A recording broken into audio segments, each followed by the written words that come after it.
Once upon a time, there was an old woodcarver named Geppetto who lived in a small workshop. Geppetto was very lonely and wished for a child of his own. One day, he carved a puppet out of wood and gave it a name.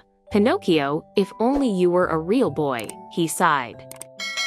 That night, a kind fairy heard Geppetto's wish and sprinkled magic dust over the puppet. She brought Pinocchio to life. "You're alive," Geppetto cried with joy.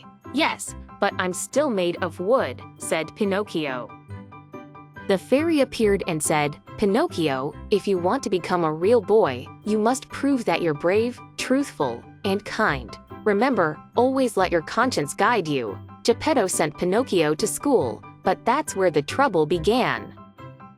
On his way to school, Pinocchio met two tricksters, a sly fox and a sneaky cat. "Why go to school when you can have fun?" said the fox. They led Pinocchio to a puppet show, where the puppet master gave him 5 gold coins.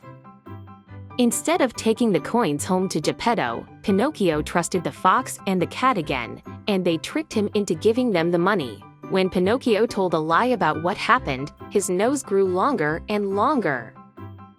"What's happening to me?" he cried.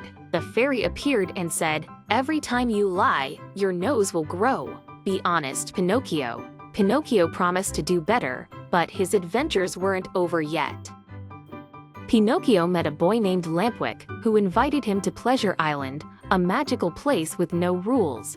At first, Pinocchio thought it was wonderful until he started growing donkey ears and a tail. "You're turning into a donkey because you've been naughty," said a talking cricket, who was his conscience. Pinocchio realized he needed to go home to Geppetto, but he didn't know how. When Pinocchio returned to the village, he learned that Geppetto had gone searching for him and was swallowed by a giant whale. "I have to save him," said Pinocchio. He dove into the ocean and found Geppetto inside the whale's belly. Together, they made a plan. They tickled the whale's throat with a big stick, making it sneeze them out into the sea. Pinocchio and Geppetto swam safely to shore. The fairy appeared once more and said, "Pinocchio, you have shown courage and kindness by saving Geppetto. You've also learned the importance of honesty. Now, you deserve to be a real boy." With a wave of her wand, Pinocchio's wooden body turned into flesh and blood. "I'm a real boy," he shouted with joy. Geppetto hugged Pinocchio tightly. From that day on, they lived happily ever after.